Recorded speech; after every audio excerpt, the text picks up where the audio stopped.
네, 안녕하십니까 동역자 여러분. 오늘 아가서 5장 같이 보도록 하겠습니다. 자, 아가서 5장은요 우리가 앞에서 3장 4장은 이제 결혼잔치 속에서 어, 아름다움, 또 특별히 4장은 신랑이 신부를 보면서 아름다운 모습을 묘사했다면, 이제 5장은 두 가지 내용입니다. 이제 결혼식을 화려하게 마쳤는데, 신혼에 대한 단꿈을 서로 이렇게 나누고, 하지만 이제 5장에 와서 신랑과 신부가 이제 좀 시련을 당합니다.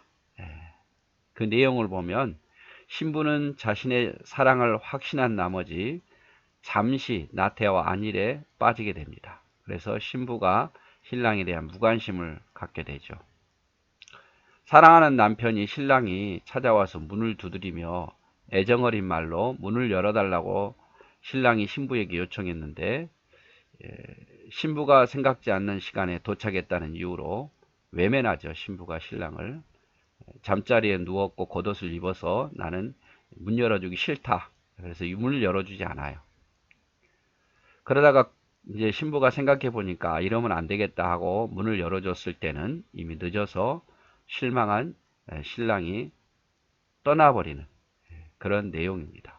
그리고 신부는 신랑을 찾아 또 나서죠, 거리로. 그래서 우리가 뭐든지 다 좋을 때만 있는 거 아니잖아요. 위기가 오듯이 여기도 위기가 옵니다. 사랑 관계가 위기가 오죠. 자, 그리고 이제 후반절에 이제 8절부터 이제 16절까지는 이제 그 새롭게 이제 신부가 신랑을 찾은 다음에 신랑을 새롭게 보죠. 신랑이 얼마나 예뻐 보이는지 그 예뻐 보이는 모습을 표현하고 있는 내용입니다. 자, 우리 함께 볼까요?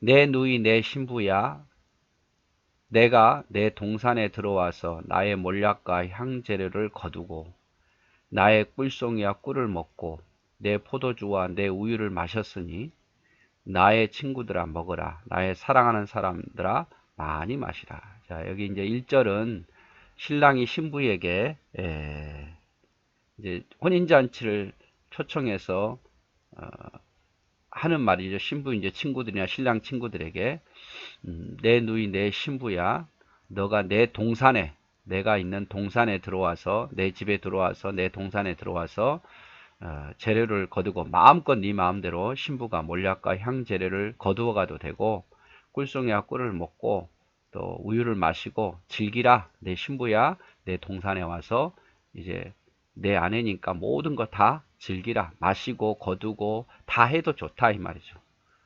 그러면서 신랑의 친구들에게 내 친구들아, 너희도 먹으라. 내 사랑하는 사람들아 많이 여기서 마시라.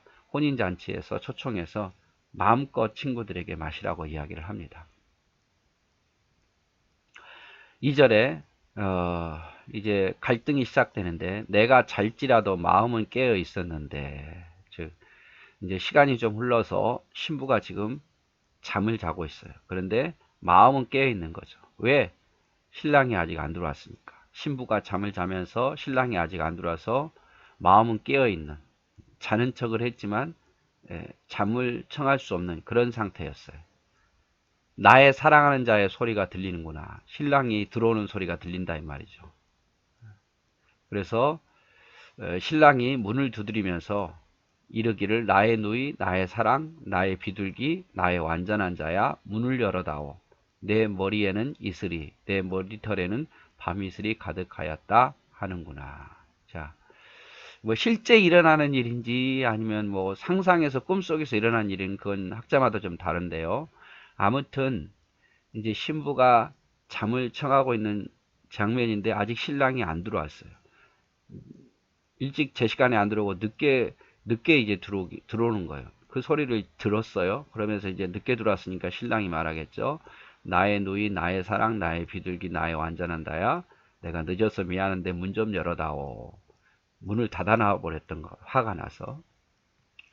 내 머리에는 이슬이, 내 머리털에는 밤이슬이. 너무 늦게 오다 보니까 이슬로 내 머리가 젖었다 이 말이죠. 그러니까 문을 열어다오. 내가 춥다 뭐 이런 식으로 내가 밤이 무섭다 그러니까 문을 열어다오. 이렇게 말을 하죠. 그러니까 이제 신부가 못 이긴 척하고 열어주면 되는데 이렇게 말합니다. 내가 옷을 벗었으니 어찌 다시 입겠으며 내가 발을 씻었으니 어찌 다시 더럽히냐마는 자 내가 옷을 벗어서 내가 발을 씻어서 일어나기 싫다 이 말이죠. 이 말은 돌려서 말하는 거죠. 너 늦게 들어왔으니까 내가 문 열어주기 싫어 안 해 이렇게 말하는 거예요. 그러니까 이 신랑이 내 사랑하는 자가 문틈으로 손을 들이밀매 내 마음이 움직여서 자, 내 사랑하는 자가 문틈으로 손을 들이밀매 애걸하는 거죠. 문 좀 열어달라고. 그러니까 그 마음에 조금 녹아서 이제 움직여서 문을 열려고 가는 거죠.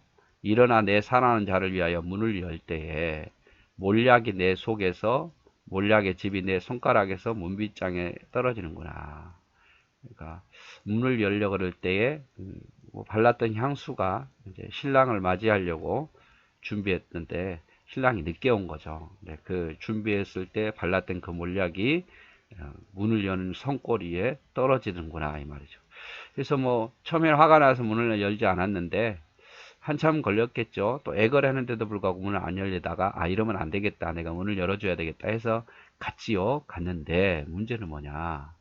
내가 내 사랑하는 자를 위하여 문을 열었으나 그는 벌써 물러갔네. 그가 말할 때에 내 혼이 나갔구나. 내가 그를 찾아도 못 만났고 불러도 응답이 없었노라. 자, 이미 문을 열었을 때는 어떻게 했어요? 신랑이 화가 나서 가버린 거예요. 그럴 때 물러간 것을 보고 내 혼이 나가고 그래서 그를 아무리 찾아도 불러도 답이 없더라 이 말. 떠나버렸어요. 떠나버렸어요. 자, 그래서 이제 신부가 신랑을 후회하고 이제 찾지요. 성안을 순찰하는 자들이 나를 만나매 이제 성안을 돌아다닌 거. 신랑이 어디로 갔나. 그때에 성안을 순찰하는 자들을 만났어요. 그들이 나를 쳐서 상하게 하였고 성벽을 파수하는 자들이 나의 겉옷을 벗겨갔도다. 그러니까 이 순찰하는 자를 만났는데 이 사람들이 친절한 게 아니라 오히려 신부의 마음을 상하게 만들고 또 무슨 뭐 어떤 하여튼 간에 뭐 겉옷을 벗겨갔다 이것은 수치를 줬다 이 말이죠. 이제 신랑이 떠나니까 다른 사람도 이 신부를 귀하게 보지 않는 거죠. 예루살렘 딸들아 너희에게 부탁한다. 너희가 내 사랑하는 자를 만나거든 내가 사랑함으로 병이 났다고 하려무나. 돌아다니면서 신랑이 어디 있는가 찾고 혹시 만나면 내 사랑하는 자를 만나면 내가 너 때문에 병났다. 내가 너를 사랑해서 내가 잘못했다. 이렇게 말하라 이 말이죠. 그러니까 그 여자들 가운데 어여쁜 자야. 그 말은 어여쁜 자야. 술람미 여인을 말하는 거죠. 술람미 여인아. 너의 사랑하는 자가 남의 사랑하는 자보다 나은 것이 무엇이고 너의 사랑하는 자가 남의 사랑하는 자보다 나은 것이 무엇이게 이같이 우리에게 부탁하는가. 야, 네 남편이 뭘 잘났다고 그렇게 찾아 헤매냐 이 말이에요. 너의 사랑하는 자가 네가 사랑하는 그 사람이 다른 사람보다 나은 것이 뭐냐 이 말이죠. 너 그렇게 애걸복걸 하지 마라 이 말이죠. 이해를 못하는 거죠. 지금 술람미 여인이 그 신랑을 얼마나 사랑하는지 다른 여인들은 이해를 못하는 거예요. 너무 오버해서 사랑하는 것이 아니냐 이 말이죠. 자, 그래서 여기에서 이제 위기가 오는데 모든 관계가 다 동일하지 항상 똑같지 않죠. 항상 변하죠. 위기가 찾아옵니다. 하나님과의 관계 속에서 우리가 신앙생활 하면서도 위기가 찾아오죠. 근데 하나님이 변해서가 아니라 주로 내가 변해서. 그래서 신앙생활도 늘 더 맨날 좋아지는 게 아니라 때로는 후퇴도 하죠. 영적 관계가. 그런데 이렇게 하나님이 떠난 삶, 신랑이 떠난 삶은 부끄러움을 당해요. 세상이 나를 상처내고 나를 부끄럽게 만들도록 아까 말했지만 겉옷을 가져가고 내 몸에 상처를 내는. 그래서 우리가 하나님 없는 삶은 그래요. 하나님 없는 삶은 하나님을 떠난 삶은 그때는 좋아 보이지만 세상에서 상처받고 결국에는 부끄러움을 당하게 되는 경우가 많죠. 그래서 하나님이 나를 보호하시고 인도하기 때문에 내가 이 정도지, 하나님이 나를 보호하고 인도하지 않으면 결국에는 세상이 나를 조롱하게 될 거예요. 처음에는 좋아 보이고 내 편인 것 같지만 나중엔 그렇지 않더라고요. 그래서 또한 세상은 우리의 하나님에 대한 갈급함을 이해하지 못하고 조롱한다. 다른 여인들이 그랬잖아요. 야, 왜 네 신랑 유별나냐? 왜 너가 그렇게까지 찾느냐? 이 말 하듯이 우리가 하나님을 막 사랑하잖아요. 그러면 세상 사람들은 어때요? 유별나게 믿는다고 막 유별나게. 뭐 그렇게까지 헌신하느냐? 적당히 해, 적당히. 이렇게 말을 합니다. 왜냐하면 이해하지 못하니까. 하나님과 우리 사이의 관계를. 내가 하나님을 얼마나 사랑하는지 이해가 안 되는 거예요. 왜? 하나님 보이지도 않고 뭐 아무것도 해준 것도 없는 것 같고 그냥 종교 중에 하나고 이렇게 말할 거거든요. 그래서 여러분 우리가 신앙 문제를 상담할 때도 상담받는 자를 잘 선택해야죠. 믿음 없는 사람들 만나잖아요. 믿음 없는 이야기만 하니까 그것이 옳아버려요. 믿음이 약한 사람만 만나면 다 이해해 주는 것 같지만 그게 내게 약이 되지 않아요. 정말 신앙 상담을 하고 싶으면 정말 믿음 안에 살고 믿음 있는 사람과 만나야 제대로 된 이야기를 해주잖아요.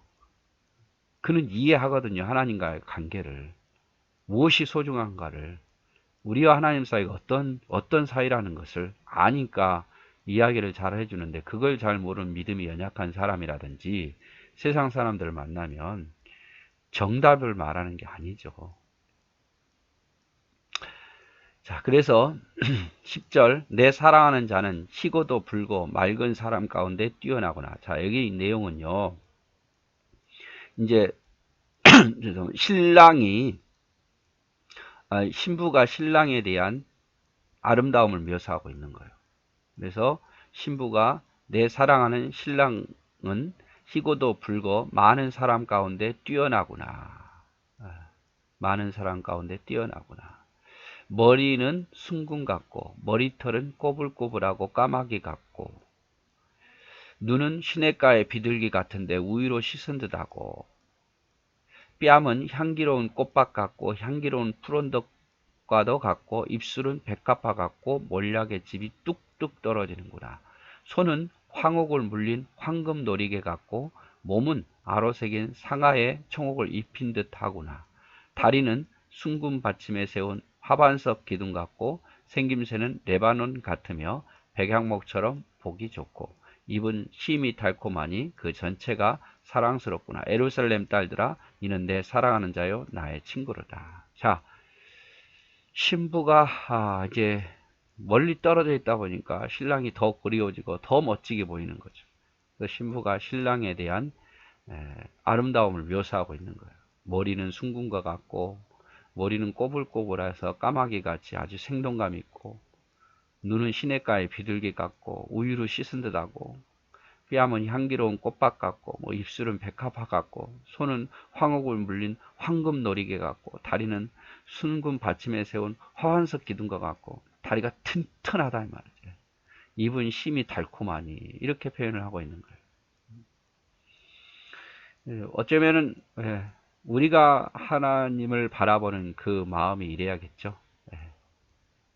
별 볼 일 없는 하나님, 아무것도 안 해준 하나님 이게 아니라 하나님은 나의 반석, 하나님은 나의 요새, 하나님은 나의 산성, 하나님은 나의 힘. 이게 지금 다윗이 고백한 거 아닙니까? 하나님을 향한 사랑. 우리의 고백이 이래야겠죠? 그래서 신랑의 사랑의 소중함을 더욱 절감한 신부는 이제 가슴 깊은 노래를 부르죠. 지금까지 남편에 대해 했던 칭찬보다 훨씬 더 탁월한 찬미가를 신부가 신랑을 위해서 부르고 있습니다. 헤어져 보니까. 그래서 남편의 용모를 10가지로 표현하는데 머리 부분 10절부터 13절까지, 몸 부분은 14절부터 15절까지. 그래서 어떻게 보면 신부된 우리가 하나님을 바라보는 모습이에요. 어떻게 보느냐, 별 볼 일 없게 보느냐, 위대하게 보느냐, 사랑이 없는 분으로 보느냐, 사랑이 넘치는 분으로 보느냐, 그분의 능력을 어떻게 보느냐. 이게 우리의 신부가 신랑을 보는 입장이죠. 그래서 우리가 이 입장이 좋으면 좋을수록, 크면 클수록 우리의 신앙이 더욱더 힘있고 하나님이 기뻐하는 모습, 또 하나님을 사랑하는 모습이겠죠. 우리가 하나님을 사랑하는 것은 하나님을 보는 모습에 따라 달라집니다. 그래서 하나님을 더 위대하게 볼수록 하나님을 더 사랑하고 있는 거죠. 우리 그런 거 있잖아요. 콩깍지 씌운다고. 눈에 콩깍지 씌운다고. 그러면 못생긴 것도 다 잘생기게 보이잖아요. 못난 것도 다 잘나게 보이고. 하나님을 향해서 콩깍지 씌운. 그게 진짜 사랑이에요. 그 깨어나는 순간 그 사랑이 식어지고 원망하고 불평으로 가득하게 되는 거죠. 자, 그래서 아가서 5장은요, 이제 좀 갈등이 있죠. 갈등이 있는데 그 갈등을 또 원만하게 해결해 가는 모습이 또 6장부터 나타나는데 누구든지 다 갈등은 있습니다. 그러나 그거를 어떻게 보느냐 해결하느냐에 따라서 달라지겠죠. 네, 오늘도 수고하셨습니다. 사랑하고 축복합니다.